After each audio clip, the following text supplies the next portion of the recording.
It's all right. We are live. How you doing, Mike? I'm doing all right, George. Let me go ahead and thank the people that are here with us this morning before we really get rolling. Looks like why are we always yelling? Sam was the very first one in here. Thank you so much. Aquaria Delirium, Mal, thank you for joining us this morning. Garcia Aquatics, Berto, thank you so much. Adele, Collaboration of Curiosities, thank you for joining us this morning. And I'm sure they're going to start trickling. I didn't realize how many people were live streaming this morning, though.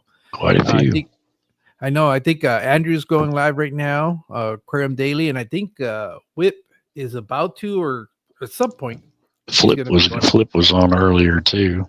Yeah, well, yeah, They were and doing he's something with prime time. yeah. So they're going to be busy over there. But other than that, I just want to say thank you for everybody that's joining us this morning. And I I'm more conscious that a lot of the people are probably going to watch my replays than the lives, just because I don't keep a fixed time slot. I just can't. As much as I wish I could do it. Um, you know, like today we're going in the morning. The other day I was in the evening, but I got to work it Yeah, in between you got my to go my when work you got to schedule. go. But you know what? It doesn't bother me because that's the way I consume my live streams. I I do, and occasionally will catch a live, but the majority of the time is just watching them at replay at work. Oh yeah, it Hey, is Alex. George's birthday today, isn't it? Oh yeah, yeah. Today it is 52. Made it to 52. Who would Oh, have you're thought? young yet. You know what? It's funny because I know 52. I don't know if it's just a matter of not understanding, because I remember when I was a kid, 52 seemed like people were like ancient. I mean, I feel like I can move around and do a lot more shit than I remember when 52-year-olds when I was a kid. Uh, Right. when I was a kid, 52-year-old was, a doorstep away from going in the coffin, a footstep away from going in the coffin. I don't feel that way. I don't feel my age at Yeah, but all. the older generations too, they worked a hell of a lot harder than back then too. That is true, though. That is true, because all I do is push buttons at work. Where they did a But lot of manual labor. yeah, but it took me a while to get there. I think I got to this job at the right time. Uh Young enough to where I still managed to keep some of my health, but old enough to really have under learn to appreciate the current job that I have, because I did some pretty gnarly jobs, working outdoors in Arizona. That'll Oh make you yes. question what you're doing if that's what you want to do for the rest of your life. So Yeah. either way, I'm excited to be where I'm at. And then just yesterday, my supervisor was telling me that we might be trying to change up our schedule. We might be going to 12 hours, and I've already worked that 12-hour schedule before, and within the same agency but in a different department. Man, I loved it because you don't work more than 4 days. You don't work more than 4 days, and we go from having three rotating schedules to just two. You go either work mornings or you work nights. It And is a nice long stuff day. for the birds. Yeah, it's a long day, but because you go from 6 to 6, and from 6 in the morning, 6 in the afternoon, and from 6 in the afternoon to 6 in the morning. But I'd much rather do that because I'll bear 4 days of that and then be off for 7. Right. So that you're not gonna it's not gonna take a lot of convincing to get me to switch. I already did that schedule right before coming to this position. Man, I loved it. I was joking with him at first when we went to that.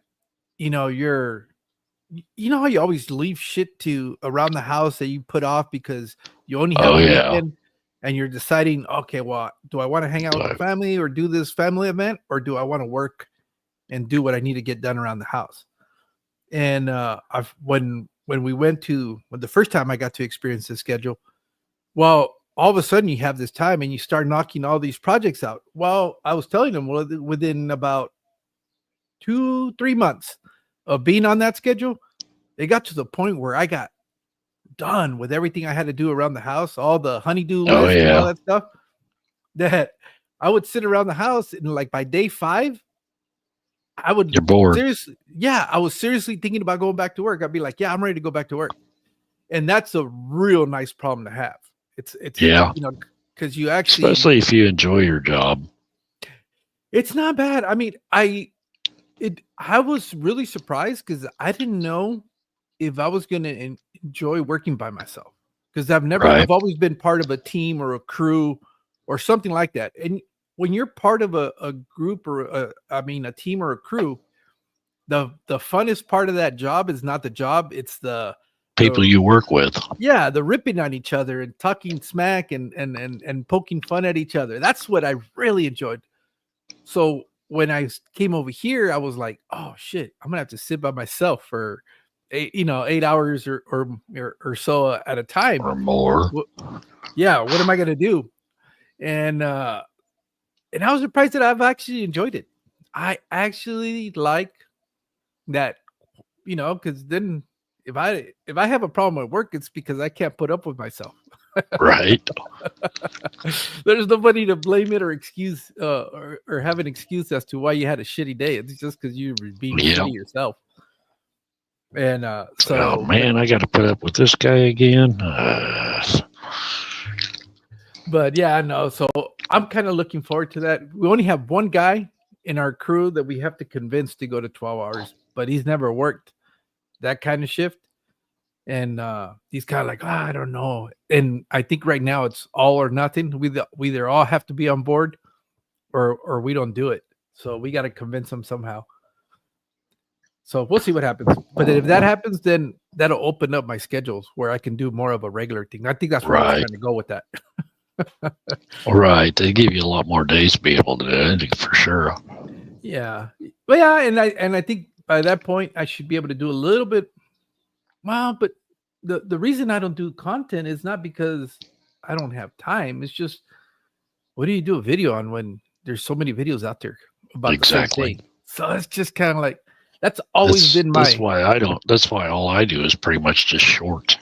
Yeah, that's always been my struggle. It's kind of like, what am I going to do a video on live bears when there's like a gazillion videos on live bears? Yeah, edit. No, that ain't gonna happen. I hate editing. I just don't like it. It's not in my DNA. I don't edit anything. It's what you see is what you get. Yeah, I know people love doing that. Alex Fathom is very good at it, but yes, he is. I just do not find that interesting at all. Maybe I was editing somebody else's video, but to edit myself, no. Yeah, Alex is real good at it. Yeah. Yeah, I had him on my live stream not that long ago, and he's a good kid. I mean, he's smart. I definitely learned quite a bit about bichers that I didn't know. But yeah, that's his favorite fish. That and his lungfish. Yeah. So yeah, no, there's like Aquarium Delirium is another guy that loves to edit. Oh wow. I enjoy his humor, because that's one of the things that I really like about him, is that he doesn't take himself seriously at all, and I can appreciate the humor that he has. Yeah, I enjoy some of his videos. They're entertaining, but you do learn something too.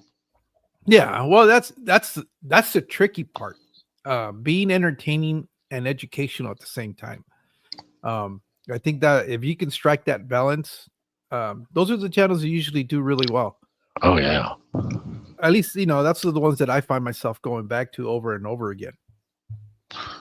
Yeah, there's too many of them anymore that are just too much rinse and repeat. Yeah, but people are just trying to find their niche, I guess. Find their groove. Yeah. I've found it that more than anything else, this is what I really enjoy. Being able to talk to you guys, get to know you guys a little bit better. But then again, I've always been a lot more social, so that's kind of what gravitates. This is the excuse to be able to get to meet you guys. Right. Yeah. It's the candy that entices the kid into the van, I guess. Right. but no, it's just and a lot of the stuff what I know is not because I've learned it, it's because I've learned it from somebody else, and I've just kind of applied it to my situations. Oh And yeah. then I can probably share what I took away from it, or what mistakes or successes I've had, but that's about it. It's not like it's not like I'm gonna have a tutorial and teach somebody how to put a tank together, because there's much better people that do that. So Yeah. but anyways, the reason we're here is because of you, Mike. This is That's scary. M&C Aquatics. I guess that's the first thing. What's the M&C stand for? It's actually my name and my wife's name combined, Oh, Mike and Kathy. nice. Yeah, I'm always interested in, especially when it has the person's name, well, that's obvious, right? But Right. I always like learning about like, for example, I've always been intrigued by Michael Myers. Yeah. And to this day, I don't even know his real name, but I'm assuming he's a big fan of the horror Halloween genre. fan. Yeah. But that's always an assumption. You know what happens with assumptions. Oh yeah. And but it's like I had Stefan, I always assumed that he was a real chill guy, and come to find out that that's not really who he is. So that was really Yeah. interesting. He can be a little bit radical, I'd bet. Yeah, I think we all kind of were at some point when we were Oh younger. yeah. You get older and you realize, all right, this works in certain occasions, but not all the time. And you learn how to balance that. I can't do that anymore. That hurts too much. Yeah, no, you just gotta. I think what happens is you get a little bit smarter and you figure out when to bring that inner energy when it's really needed. Mm-hmm. And, you Oh yes. you run that hot, all the time, you're gonna burn out, a lot quicker. And quick, yeah, definitely. But yeah, so it is what it is. So I know you've been around for a while, but you really didn't start making content till what, about a year and a half ago, 2 years? Yeah, roughly about 2 years ago. Just odds and ends, little stuff. And most of your stuff, like you said, you like doing a lot of the shorts. Yeah, it's all shorts. Well, and then obviously live streams have become a big part of what you're doing now. Yeah, that was. You can kind of thank Jimmy P and Curtis for that one. It was kind of Jimmy's idea. Me and him and Curtis were just kind of backstage one night after one of Live's streams, and Jimmy was kind of throwing around different ideas, and I just kind of took the idea and ran with it. Well, here's the problem. Jimmy is the instigator, and then he bails on everybody. Where the hell is Jimmy? I haven't seen him in a while. He's got a lot of stuff going on. He really does. I mean, he's got a lot of stuff going on at home. They're trying to redo the entire place he's living in, and just odds and ends of other things. Oh, okay. Yeah, I figured, because he's just kind of. I know he was trying to make a different channel for a while there, where he had all the little funny videos, I guess, that he was doing, and that was doing pretty good. It seemed like it was. And then he just kind of even quit doing that. Yeah. If you know, he's actually been on the last 3 streams of mine. He's actually came up, made it up, which is surprising. Yeah, I think he's in competition with Melvin. I don't know how many times Jimmy has changed his channel name already. It's kind of hard to keep track Oh, of a few. A few. No, Jimmy came up with the idea of kind of doing the stream the way we do, and I kind of ran with it, and Curse is just kind of the cohort in it, No. So we just kind of go with it. Were you guys supposed to be doing the live streams together, all 3 of you? No, I think you guys Curtis is just kind of a co-host, and Jimmy's sort of a co-host when he shows up. I think it would be fun to have you three personalities up there together. Oh, it gets crazy. Well, like the very first one I done, it was just me, and I had Chuck at Rocco's Fish Room. Okay. Rocco was the very first one I'd had up. Yeah. He's out of Texas, right? Yeah. And before he kind of disappeared off YouTube, I've stayed in touch with him all that time. Yeah. And I asked him one day if he wanted to come on stream, and he's like, "Yeah, sure. I'm already live streaming, on what he's doing." And had him up, and then after that, we just kind of took off and went from there. Yeah, I think I started. I think I found the community or the group of the creators. I think right at towards the end of Rocco just kind of phasing out. Yeah, he was with the Aquatic Morning Show then. Yeah, and then he had a show of his own called Rock on the Coast.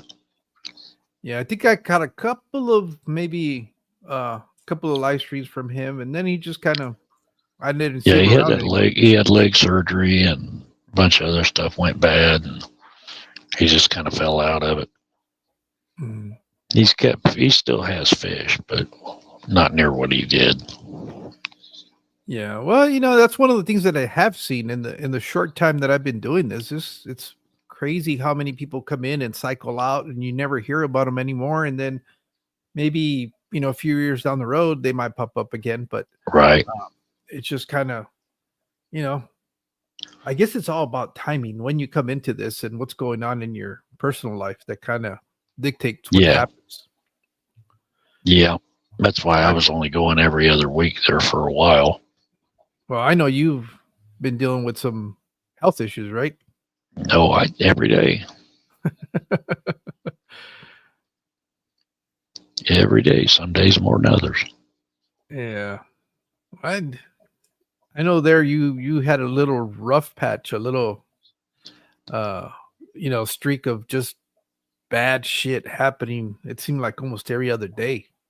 Oh yeah, we had quite a few family members pass away. I wound up with, I think it was 12.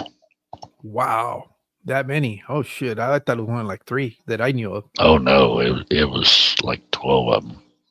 Whew. That's gotta be real tough. And then a year later we lose my dad, and it was a mess. So how are you holding up now? Pretty good, actually. This must be a nice distraction from all of that stuff. It is. It is. Yeah. Yeah, and well, that's probably also why I've probably seen you a little bit more, because I would probably be the same way. I was dealing with a lot of stuff like that. It sucks to sit alone and have to think about that stuff. So I would look something to distract me, at least for a few minutes or something, where you don't have to think about shit, but just have a good time. Right.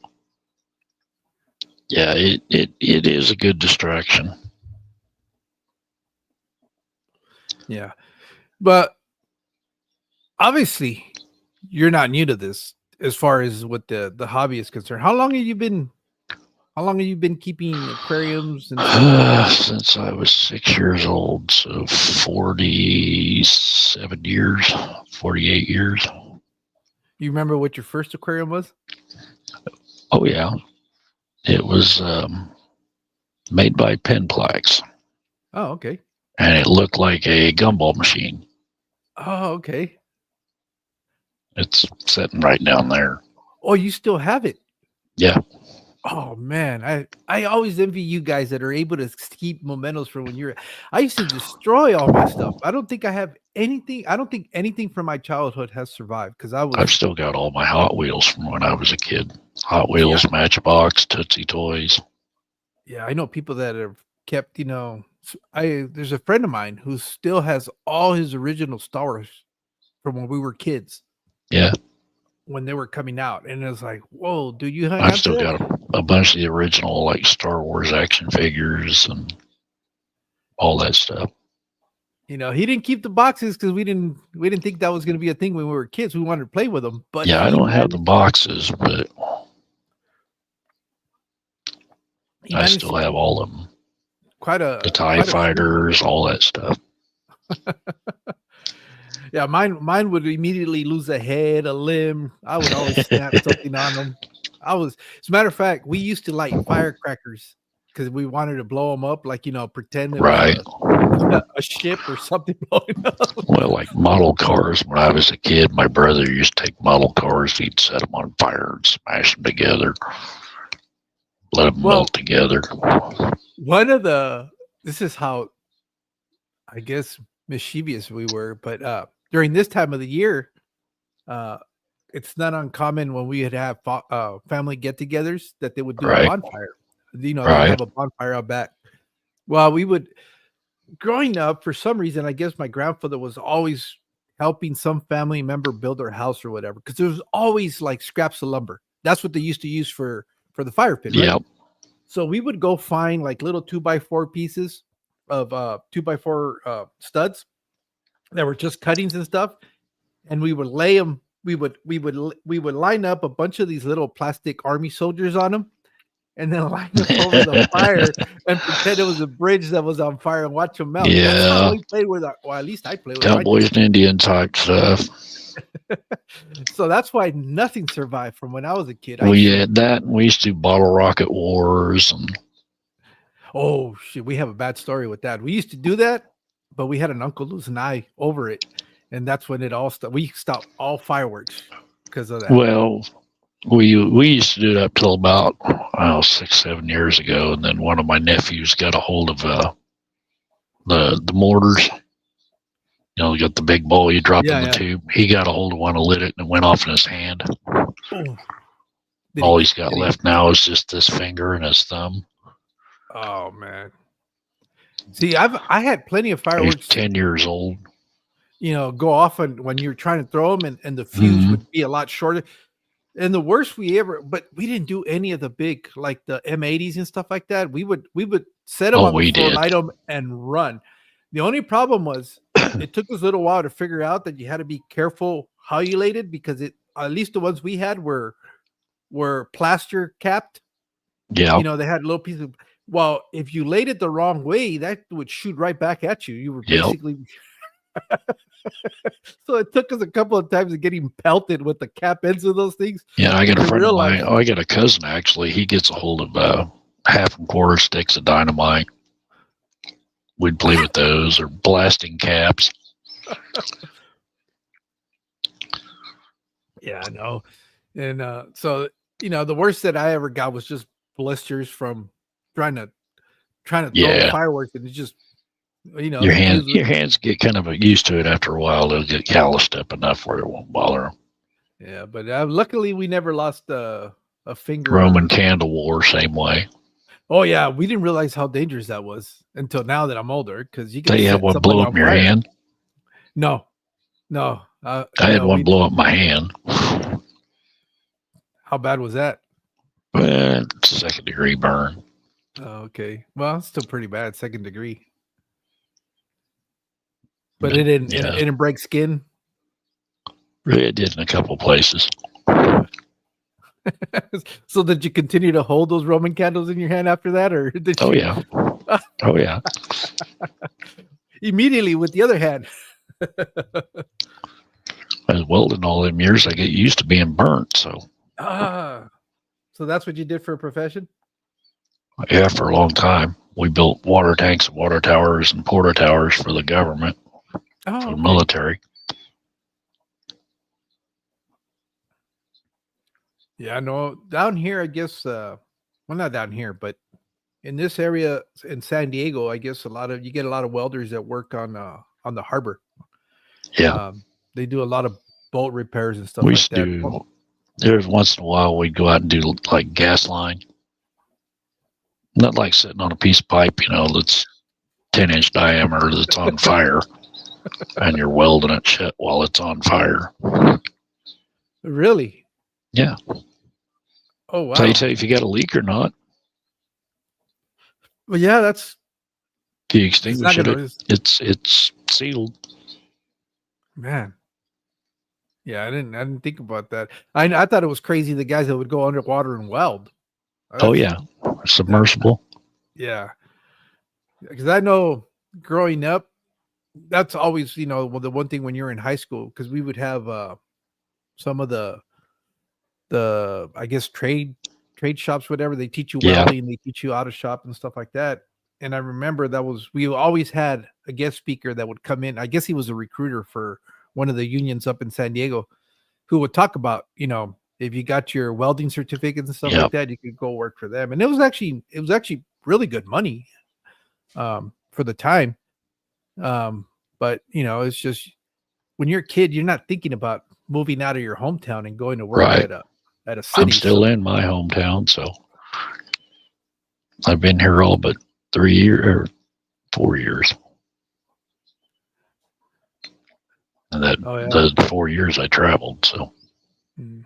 So what was the craziest thing? Well, obviously, I don't know if it gets any crazier than trying to seal a burning pipe, but any other like stories or not stories, incidents that stand in your mind that you're going, what the hell are we doing here trying to weld this thing together?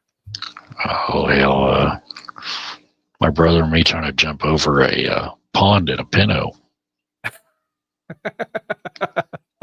We wound How up in the big of a middle. We wound up in the middle of it. Were you guys watching too much Dukes of Hazards or what? No, we just being kids. It was his first vehicle, and a pinto station wagon at that. We had a big pasture beside the house. We'd go out there and drive around. Had a and then the pond had a big bank on one side of it where the dam was. It's a pretty good sized pond.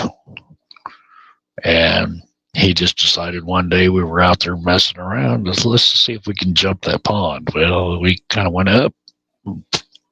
Not enough speed, huh?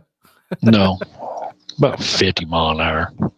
Yeah. It's probably a good thing though, because I don't know if the landing on the land side would have been very The pleasant at landing all. in the water wasn't very good, Well, it stops you almost dead. but we got the car pulled out and drained everything, put everything back up, and it started right up. It shut off as soon as it hit the water. Yeah, So the water didn't get in the engine. and luckily, I mean, we rolled that car, we flipped it end for end. We had it, that car. It was basically a stunt car, pretty much. When we got done with it. There wasn't an area on it. Wasn't an area on it that didn't have a dent. Was it one of those $100 car buys that you would do? I know my dad used to be able to get. No, that was like a $25 buy. Yeah, it's just he used to talk about being able to buy, because that's just when we were living up in LA.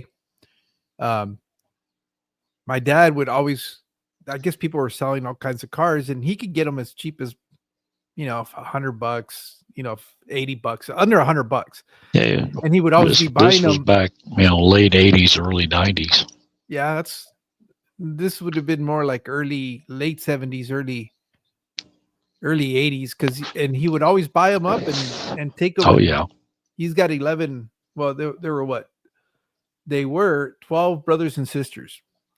So he would buy all the cars, drive them back down to Mexico, and every time we went down there, we always went in two cars, because he would leave one of them and come back in the one that we had. Right. And that's how the whole family ended up with cars. It's just because right. Be able to get them. Go down and get them cheap. Yep. As a matter of fact, I think a couple of times he traded, like a car for, some work or a motorcycle. I think one of them was, he had a dirt bike, and he was able to trade a car for a dirt bike. And yeah, back then you could do that stuff. But it'd be nice if you could still do that. It'd be nice if a lot of stuff was like it was back then. Yeah. Yeah, I know. I recently, I 68 cents a gallon for gas. Yeah, I think when I started driving, it was less than $1. I want to say it was like 79 cents a gallon. It was 68 or 78 when I started. Yeah, it was like 79, and then a couple years later went up to like 89.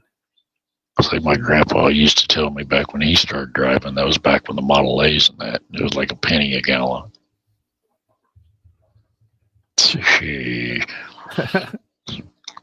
Penny a gallon.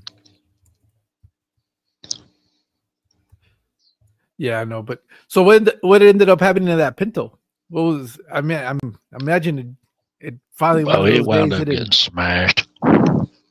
It wound up going to the junkyard. Weren't those cars supposedly notorious for setting blowing on up. fire? Yeah, because of where the gas tanks were.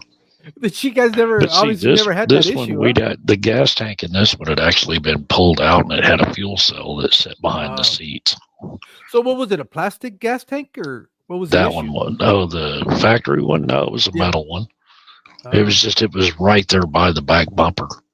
Yeah, because what movie is it? Is it in the Mad World? I think it's what is it? It's Mel. What's his the director? Anyways, History of the World. I think it was where one of the German Nazis is driving a Pinto and he gets bumped in the rear end of the little Pinto. It's just like a little light tap and blows up. I think it's Hitler's in a Pinto. Yeah. And so I think it's called History of the World. I think he went from that Pinto. He went from it to a Volkswagen Bug. He didn't have it very long. I think he only had it like 2 months, and then he bought this. He bought a '72 Chevelle SS from the original owner, and he still has it to this day.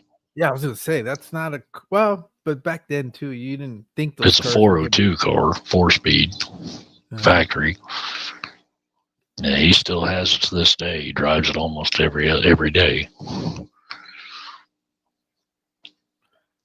Yeah. No, my dad, I think at one point he was able to get a 1970. It wasn't a Hemi. It was a Barracuda, but it wasn't the Hemi. Probably 383. And he took it down. He was showing it off to one of my uncles, and my uncle didn't let him bring it back.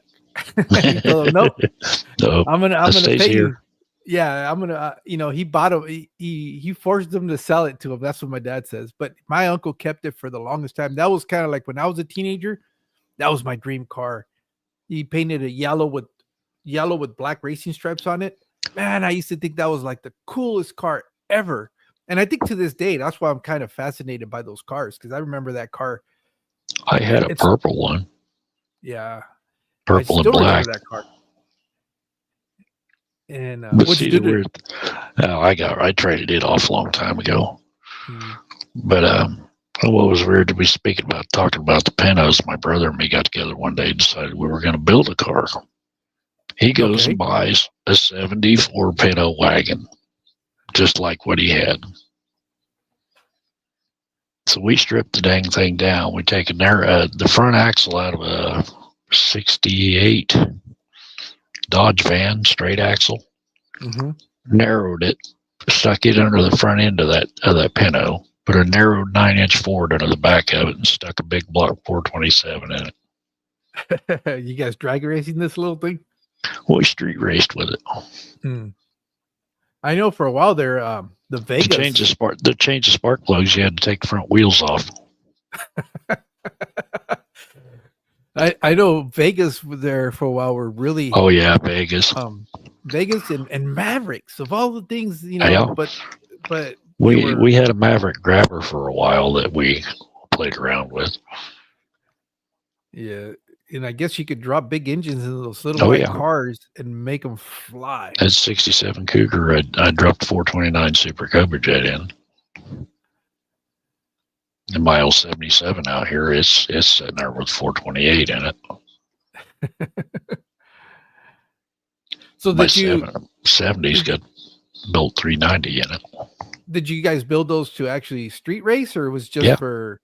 Oh yeah.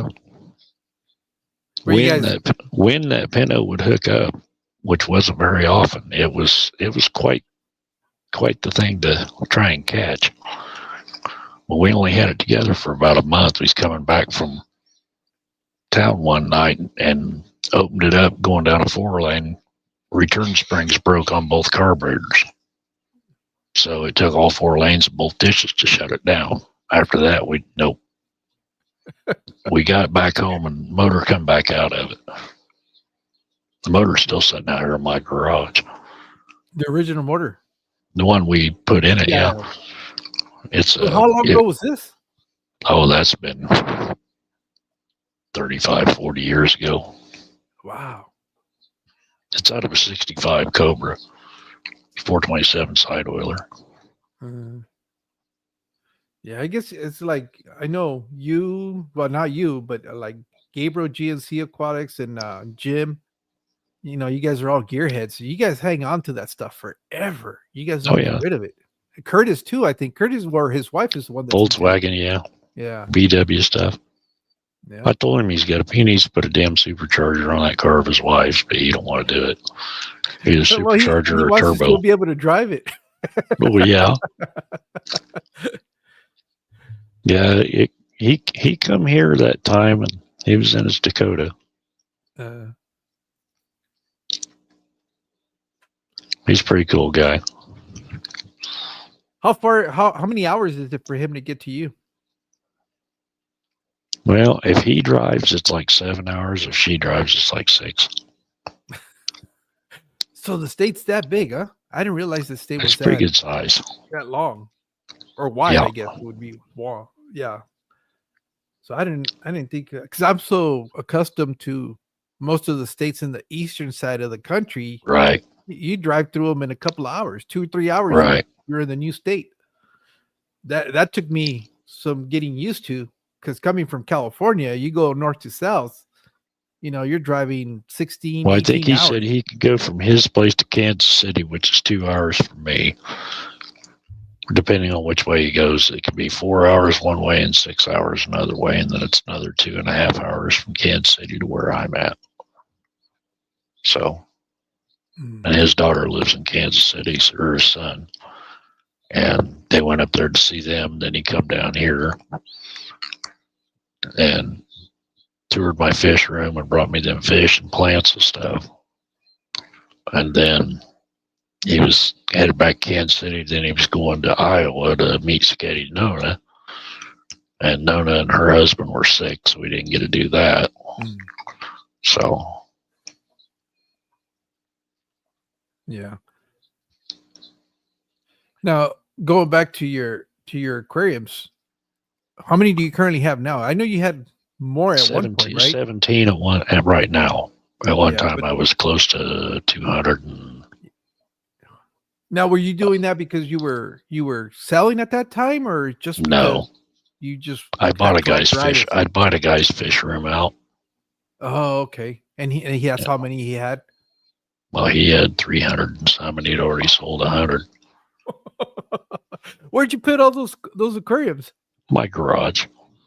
Wow, man, it must have been a big garage, because I have 32 in here, and well, I'm not taking up any of the center areas, but I imagine if you put 200 tanks, there is no space in that garage. Very little. 3 rows high. Just enough to be able to walk through the 3 rows high. What size tanks were they mostly? Just kind of like 20s or something? Well, there was 5s, 20s, 10s, 55s, 240s, 310, had a 115, which Curtis has now. Oh, okay. And just all different sizes. So you've kept all kinds of species throughout the, you know. There's some I haven't. There's some I haven't kept. Some I have.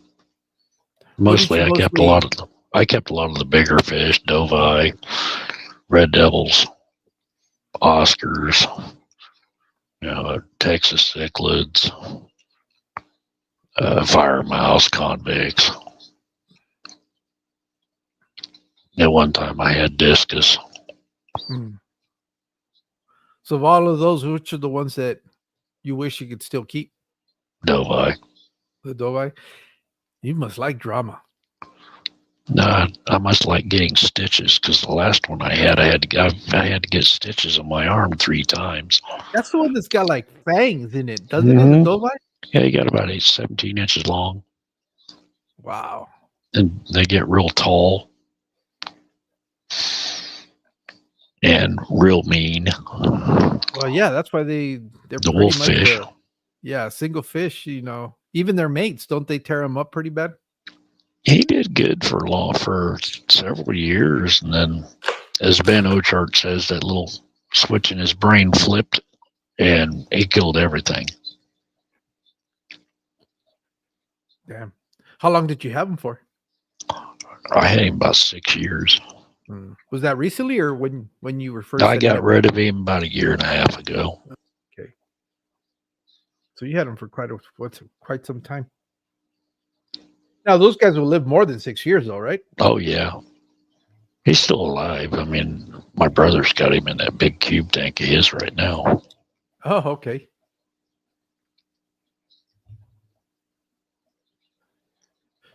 So now you keep mostly what? Right now, I've still got a couple Oscars. Oh, okay. But mainly a lot of live bears and smaller fish and native fish. I still got some goldfish too that I keep koi because I've got ponds too. So Yeah, I know. How many ponds do you have? 3. Oh, No, wow. 2 now. Are they natural ponds or ponds that you guys put in? One is a natural pond. The other one's one we put in. Oh, okay. It's only 300 gallons. Oh, okay. And the natural one, how big is that? It's over an acre. Oh, wow. Okay. So did you guys stock it or? No, it's already stocked. It's just got a lot of native fish in it. You didn't put any of the tropical fish in there, did you? No. No. The other one I had, we kept a lot of koi and goldfish and stuff like that in there. But now, where you're at, did you have to pull them out, especially the 300 one? They would actually be okay. Yeah, they go to the bottom. As long as you got some circulation in there, they did fine. At 300 gallon last year, it had by 2 inches of ice on it. And when I thawed out, they were just fine. They just wanted fed. They go into like a dormant state on the bottom. Oh, okay. Yeah, because I remember visiting when I was living in northern Nevada, I had a friend of mine, but I remember his pond was not very deep. If it was like 1.5 feet, maybe 2 feet. You need it deep enough to be below the frost line at least. And I remember one winter walking out in the backyard and he was showing me. He goes, "Oh, you want to see my goldfish?" And I'm thinking, goldfish, because everything was snowing. And we walked up to it. He had a little bubbler, and it kept the section of it from freezing over. But it wasn't very thick ice either. It was just, right. I'm pretty sure if I pushed on it with my finger, the cap would break off. But probably that always stood in my mind. I go, they don't freeze over. They go, nah, they're fine. Once the spring comes around, they'll be moving around. Oh yeah. And I was like, wow, okay, so they're pretty resilient.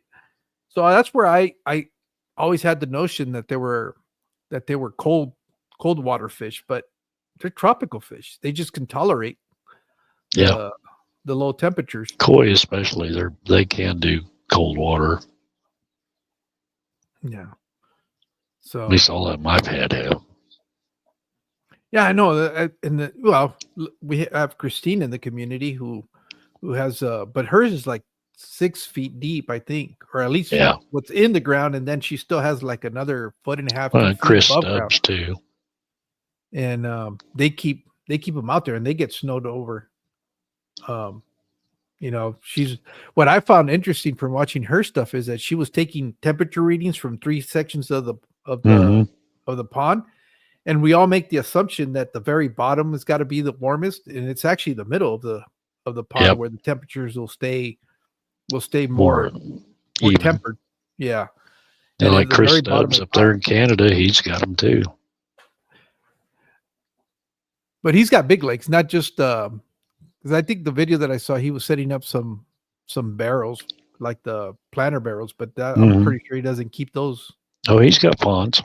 Oh yeah, Yeah. he's got an indoor pond, doesn't he? I know I've seen him. Yeah, he's got an indoor one too. Yeah. Yeah. I know. I think the ones with outside is the birds end up taking his fish more than anything else. He's got cranes that he's got to deal with. Right. We have owls we got to deal with. Oh, they'll come and get the fish? Oh, yeah.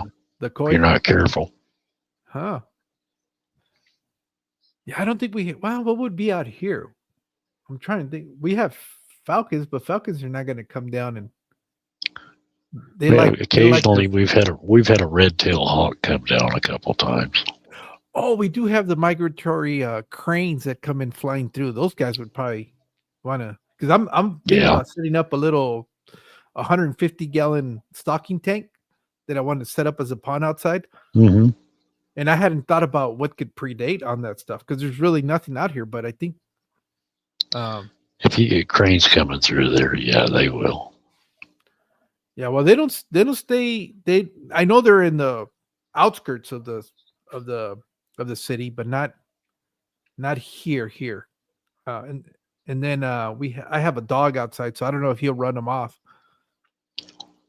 Maybe, but I hadn't really thought about anything coming down and taking them, which they probably won't bother because I don't think I'm putting goldfish or koi in there. I think I'm going to just stock it with live bears. Okay. I don't know if they'll. You start out with 20 out there, you'll come in with 2,000. Yeah, that's kind of what I want to do. And their colors will change drastically. Oh, I know. Well, I've done it with plants. I was commenting on somebody's live stream. One year, I did like a 40-gallon plastic tote, and I put jungle val. And because I was trying to just, I had excess, so I put it in one of these totes, and it was kind of like the clear plastic. It's not the black ones that I have now. Right.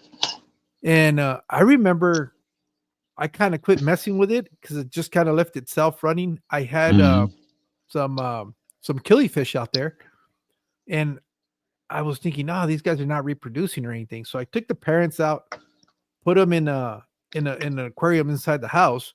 Well, within a couple of weeks, I had all these fry in there. And so that's when I started paying attention to it. But I noticed that all that jungle val, because the sunlight was so intense, and it wasn't even direct sunlight, just being out in the ambient light, made it grow real short, almost like dwarf sag, about that height, and it turned maroon, all of it, and it carpeted the entire bottom of that tote. And I was thinking, when did I put sag in here?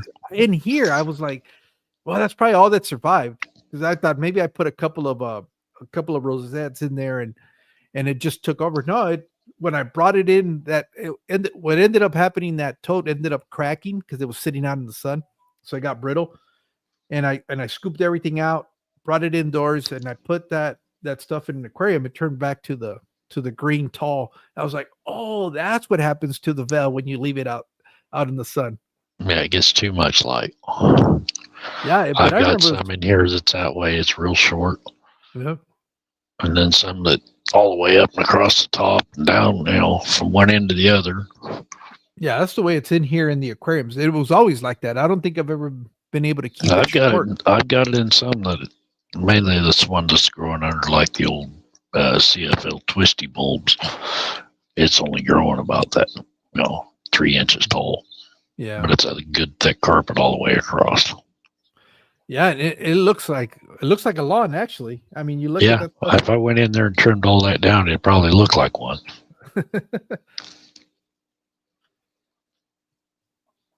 So of the live bears you're keeping now, which are the live bears you've got going in your tanks? Well, right now I've got some of the Gadaids.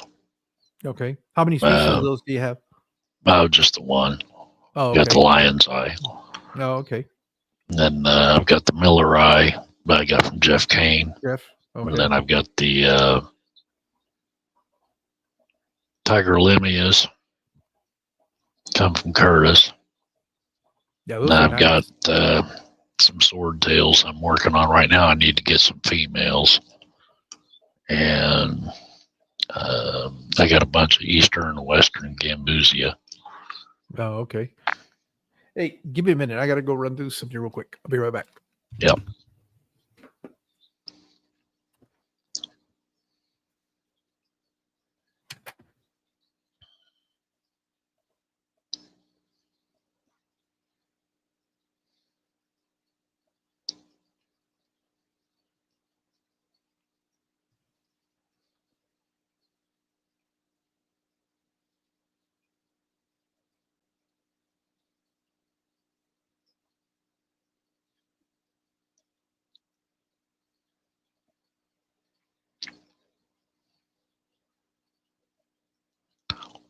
On my natives that I keep, which are my favorites, Tommy, I would have to say of the natives, probably my eastern gambusia. They don't prey on their young like the western two. Oh, the gambusia? Yeah. Yeah, I've Tommy got was some, but asking which of the natives I keep are my favorites. And what I want to get is some warmouth. Oh, okay. Now, is there a resource where you can help you identify the gambusia that you have? Because I've been kind of looking because I'm trying to figure out which ones I have, but I haven't found a good source that'll have a picture. Oh, there was you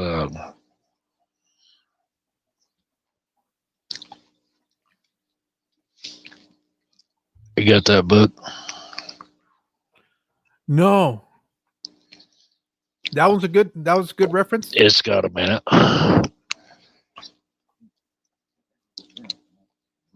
There's not much of a difference in them, really. Just a few little markings. Okay. So did they They're are they basically a different wild species, guppy. or did they just kind of have different markings because of Yeah, I the haven't really researched them enough to know. Oh, okay. Yeah, because the ones that I have, or at least one of the males, he has like a little bit of iridescence of blue. His eye is kind of bluish, depending on how the light hits Right. it. And he's got like a black line right over the. And I've Yeah. been trying to find out which one That's he how is. my westerns are. Oh, okay. So they might be westerns. And the easterns, they're darker bodied, and they're a little bit bigger. I know Ryan from Wild Fish Tanks. He was pulling some out that looked like Dalmatian. They're kind of like whitish or silverish with black dotting. I thought those Black were really dotting. cool. Yeah. That'd be like the westerns, I think. Mm. Yeah, those are, it's just, I don't know. And for no bigger than they are, they're actually pretty aggressive. Oh yeah, they. I see them go at each other. They're pretty mean. Yeah, especially the females. And right now, I've got them in this little setup here, and I've got one down there, and this one's got like 6 females and 1 male that I managed to put in there because I couldn't catch any of the males. So we'll see what comes out of it. I know. Yeah, you're right, Tommy. Females. The eastern ones are the Dalmatian design. Oh, okay.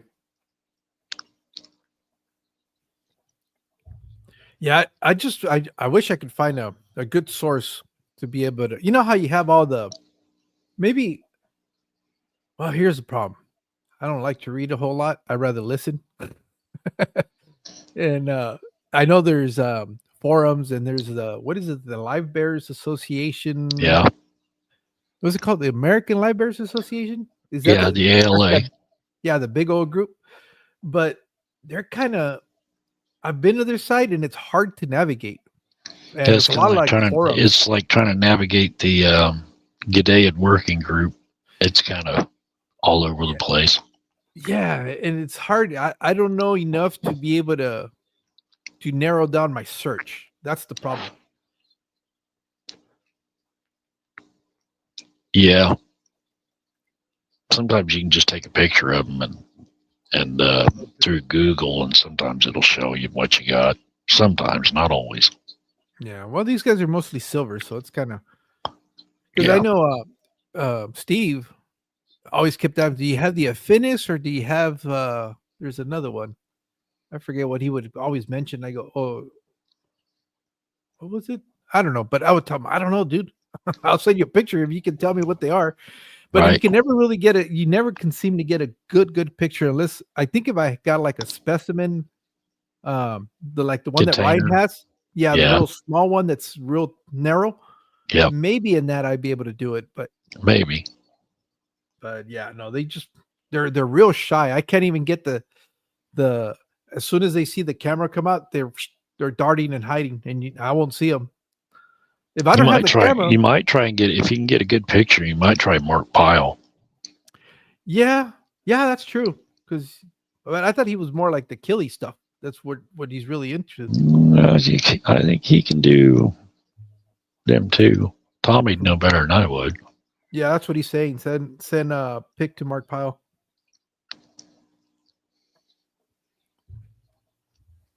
So he says he likes to identify the natural stuff. Yeah, I'm sure that somebody that's just kind of into them. It's interesting because now that I've been doing this for a while, on my second iteration of keeping the fish, I'm actually more curious. Every time I see a little waterway, either walking out here, yeah, I'm always looking to see what's in it. What can I identify? Tadpoles. And it's shit that I never used to do before. And now I'll see a species like, oh man, let's see if I could get some to see what it is. Fishermen go out there with fishing rods, and I go out there with a little net, or jar. Try to capture what's on the banks where they're. I'll take a jar and put it in there, and kind of like the resurrection jar type thing. But I won't put all the dirt and crap in it. I'll just put the water in there. I've got bring it home and see what's in it. Oh, for like little eggs or something that might. Well, for paramecium and scuds and mosquito larvae.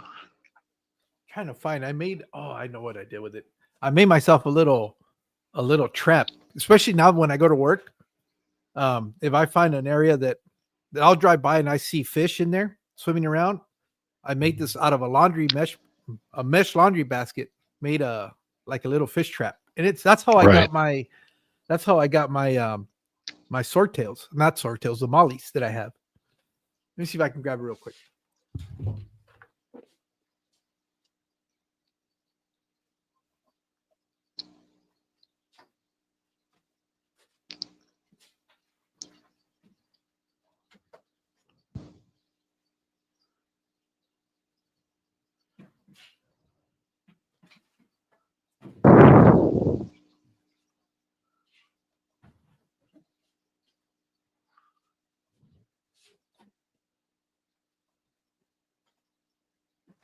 Leaves George be trapping fish.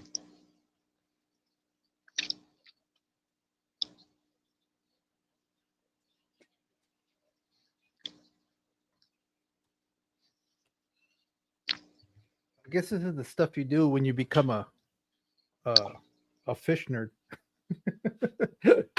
But it's basically one of these little collapsible. Mm-hmm.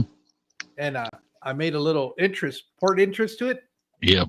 So that they can't come out. And I'll set this. It's got little waders down here that I put on it, and I'll throw this in there, and I just kind of tie it. I get a little carabiner, put it on one of the sides, throw it in there so I can retrieve it, and I'll let it sit for a shift. I'll go in there before my shift starts, throw it in there, and then when I come back, half the times all I'm catching is crawfish. They're going in there and then they can't get out. Right. But yeah, and once in a while I have a couple of fish that'll go in there and stuff like that. We catch enough crawfish, George. You can have a crawfish boil. No, there's not enough. There's not that many, but they do get in there. Oh yeah. As a matter of fact, I had one that I was keeping for the longest time in a little 10-gallon just by himself, and one of the days he molted, and then I never saw him again. And I went into the tank, and he must have. I haven't kept them in years. They're pretty cool though. I mean, there's not much to them. they're not fussy at all. No. Used to watch them. We'd drop algae wafer in there. They'd grab hold of it and then take off with it. Yeah. Yeah, he just kind of sat at the bottom of the rack and just kind of chilled there. The dog was the one that would interact the most with him because it was kind of almost eye level to him. Yeah. Like my cat, she comes in here every morning when the tank lights start coming in. She goes tank to tank to tank. Kind of like she does a head count. Hmm. I think one of my first videos I put up, my shorts I put up, was her sitting on the edge of a table looking in a tank. Yeah, I think I've seen that video. At least a thumbnail, because that's what it is. No, I gotta come in here and fight with my dog. He's got his water container here, but he never drinks out of it. He drinks out of all the tanks, and depending on what mood he's in, it'll be the tank that he drinks out of. It's like, dude, what are you doing? You got clean water over here. He won't touch it. Nope, my cat drinks out of certain tanks. I was like, okay. She used to try it. Well, my other one before he passed away, he used to try and drink out of my Dovi tank till the Dovi got a hold of his tail one day and pulled him in. He's lucky he made it out. Yeah, he was, really. But he pulled him in as soon as he got him. I almost got his head underwater. He let go of him. Luckily, I was there to snag him out. Yeah. No, at first I was a little concerned because I was thinking he's gonna get sick. That was my first concern. Then I was thinking, oh, he's gonna get the tank. It's gonna cause a problem with my tank. No, I mean nothing happens. And then I was thinking, well, he's gonna drink a fish, but no, the fish, as soon as they see him come down, they all hit down to the bottom. Yep. He might periodically catch one or two, but it's not that big of a deal. I actually had a cat one time that I was keeping dojo loaches, and she would get up on top of the tank and sleep. And at the back, there was only, an opening big enough for a hang on back to go in. And she actually reached down through that hole and caught a damn dojo loach. A goofy cat. Waited for it to come up and snatch it. Now, did she eat it or she just pulled them out? No, she pulled it out and kind of got it up there on the top, and it just kind of rolled back in. Oh, okay. Like she wanted to play with it.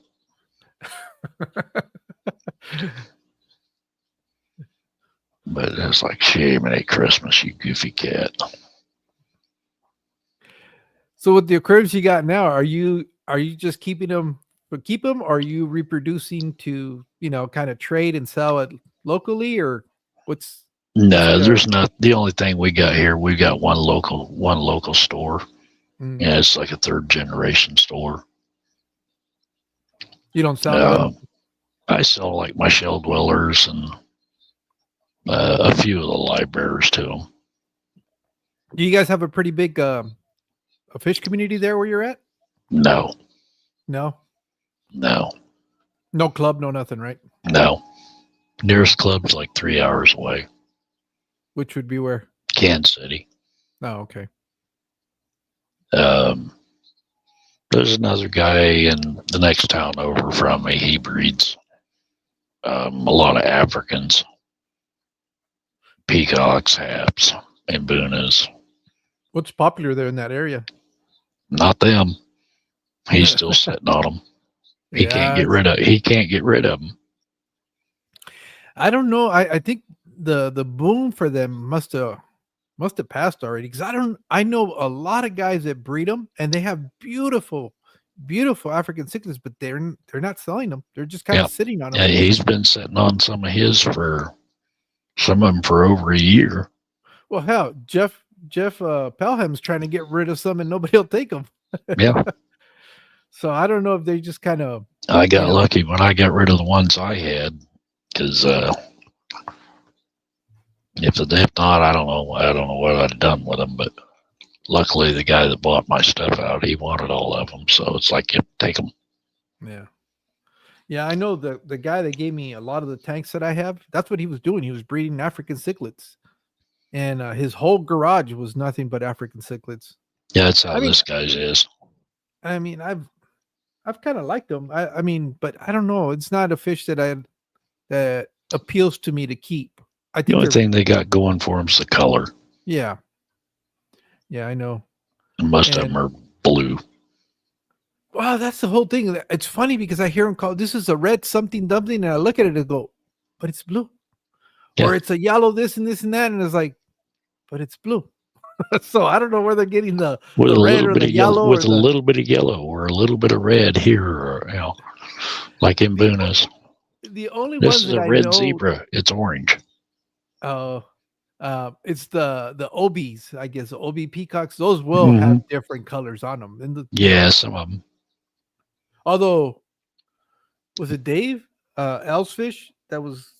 No, it was on Ed's live stream last night.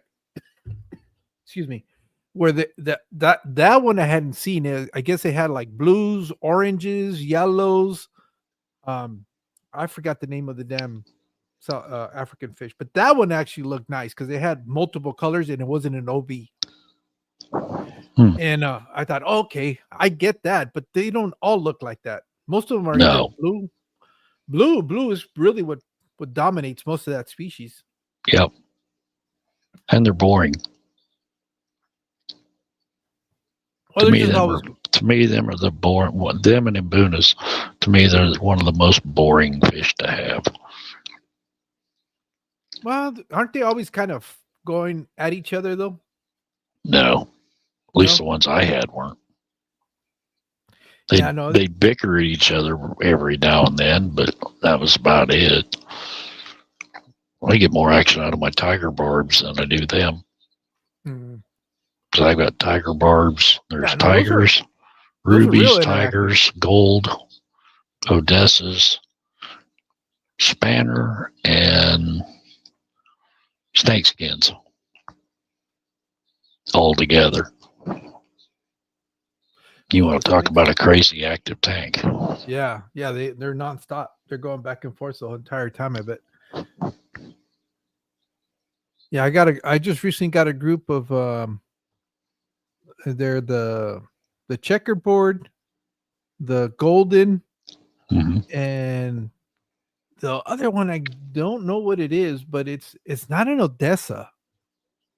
But it does have like a sort of blackish body with the outlines of the fins are reddish. Sure, it's not a ruby. Maybe a ruby. But yeah, I like them. They're sitting at the very top corner over here, and they're fun. I mean, eventually, I think once they get bigger enough, I'm going to see if I can breed them. I'll find. Yeah, I've had my rubies been dropping eggs for the past week. I've already moved some of the eggs out into a different tank by themselves, so we'll see if they hatch out. Are you setting up a contraption to actually catch the eggs, or like a false bottom? No. What I've done, I just got a rock that's got Christmas moss glued to it. Oh, okay. And they've been laying eggs in them. Do they have sticky eggs, or they just these they're not really sticky, not like what a Corey's would be. Okay. But I just picked that whole thing up and moved it over into another tank. How hard are the fry to grow up? I don't know. I've never tried to raise them. Okay. That's my only concern with species that small. I'm thinking, with egg layers, I'm thinking, how is that going to work out? Am I going to be able to keep them fed? Yeah, I don't know on them. I've never really tried to raise them. Usually it's just survival of the fittest.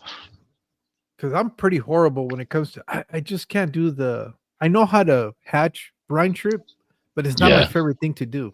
Yeah, I don't do it very often if I don't have to, but I usually harvest a bunch of mosquito larvae and scuds and But aren't those too big for the fry that are that? Yeah. What kind of ended up working for me was just using green water. I got a lot of green water outside I can use. I don't have the success rate like somebody that's purposely feeding them, but I know that at least what makes it is going to be pretty sturdy. because Right. they made it. And then I can get them big enough to where I can start feeding vinegar eels. And then once I get them big enough, I can get them pretty to a decent size on vinegar eels, where you can either do like a powdered food or if you wanted to do brine shrimp. But I rather just do the the pulverized food. Right. And from that point, if they make it past there, then they're golden. They'll be all right. But Yep. that's why. But I haven't really. Maybe that's something that if we go to that 12-hour shift that I was talking about with those Might be 7 able days to off, get into doing some more breeding. more serious breeding, more purposeful breeding, not just oh, it's in the right environment and they happen to breed. I think I might try that. But then you run into that whole, well, what do you do with them now? Because I'm kind of like you, Right. 3.5-hour drive to find either a local fish store or club to be able to offload them. Well, my LFS is only 45 minutes. But clubs and stuff, they don't exist around here. Yeah. We only have the PetSmart, and it's gotten worse. Not worse in the quality so much, but worse in the selection. There's just nothing. You don't have a whole lot of options. That's the nice thing about my LFS is if I'm looking for something and he doesn't have it, he will try and get it for me. Yeah. I've still got him looking for a red morph doveye for me, but he'll find one. You want to go back to the doveyes, huh? If I can get what I'm looking for, I probably will. Now, does this one actually look red, or is it like the Africans where it's mostly blue with a little bit of red? Oh, they're white. They're white with red on them. Oh, that's got to look really nice. And they're, from what I understand, they're not quite as aggressive as what the regular doveyes are. Because the regular Parachromis doveyes, they're like hyper aggressive. I used to tell one of mine all the time he was evil. Because every time I'd go to do something in the tank, he'd end up trying to bite me, or he would bite me, and then I'd have to go get stitches, or we'd have to distract him at the other end of the tank in order to do something. That's crazy. Why would you want to keep something that's going to hurt you like that? Well, he didn't start off that way. Yeah. And he broke, I think, 3 sets of lids on that tank from hitting him so hard. Wow. So he'd go to the other, it was a 310, and he'd go to the other end and come full barrel up and smack into that lid. Sometimes he'd wind up on the floor. Sometimes he wouldn't. No. That sounds like a really tough fish. I mean, to be able to fall out of the tank and flop around, you'd think it would hurt itself. Then I've had Trimac that some people were saying, oh, they're real aggressive too. And the Trimac I had, he was just no more aggressive than a damn Oscar.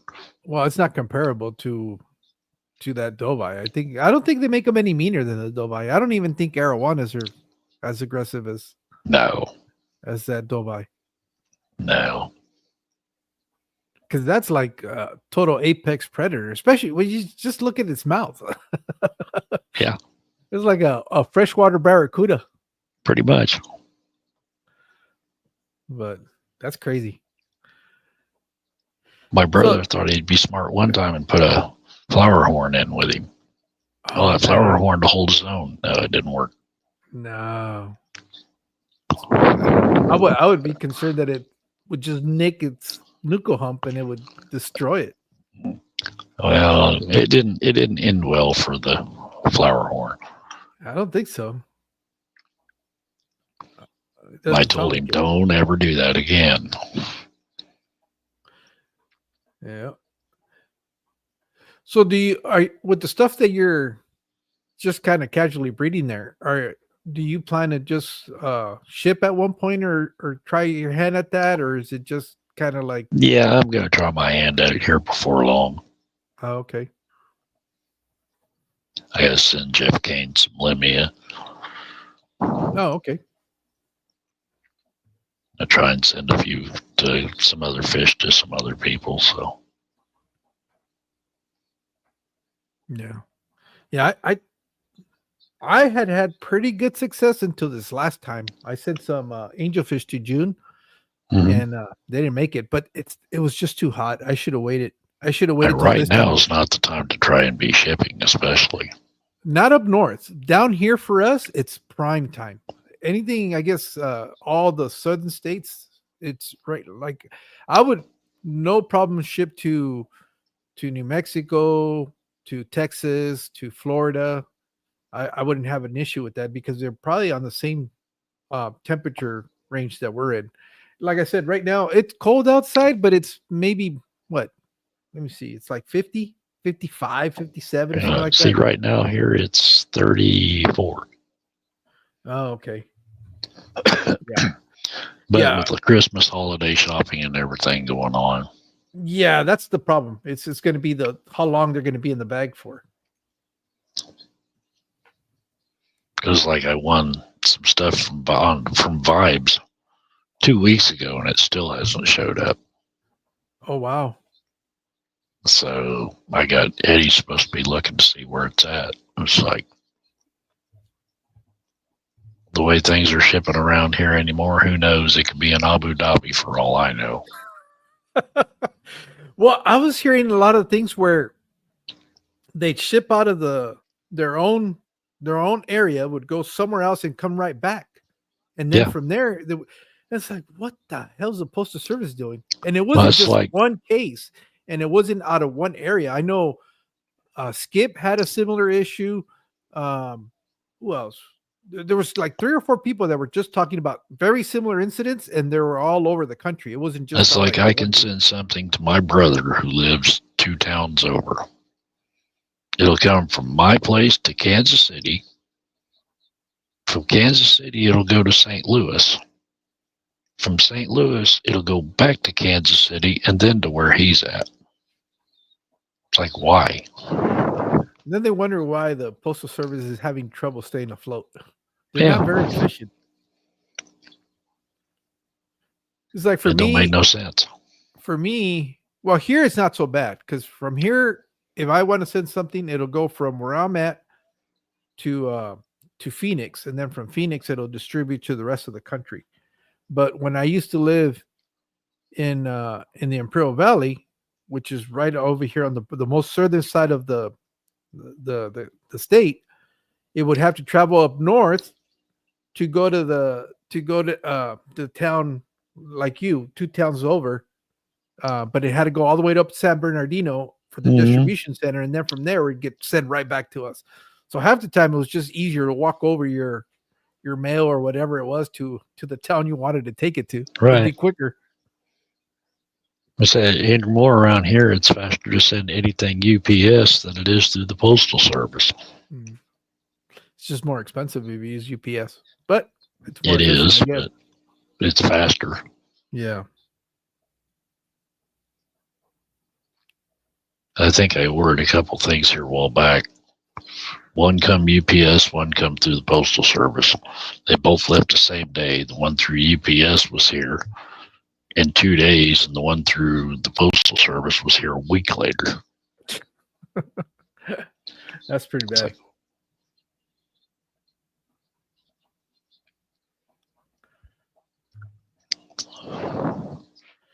So you got any projects or anything you're working on that are coming up?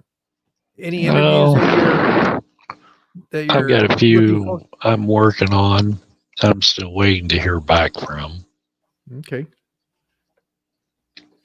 I'm not going to go into detail on who. Kind of a surprise. There's a couple people know, but that's about it. Okay. Well, we'll just have to keep an eye out, see when you post them. Yeah. It'll be on a live stream, so. Nice. But other than that, no, not really. All right. Well, Mike, I want to thank you for coming up and accepting the invitation to be on here. I got to cut it short a little bit because I gotta get ready and go to work. And well, before that, my wife's waiting on me because she wants to take me to breakfast. So Already been there, done that.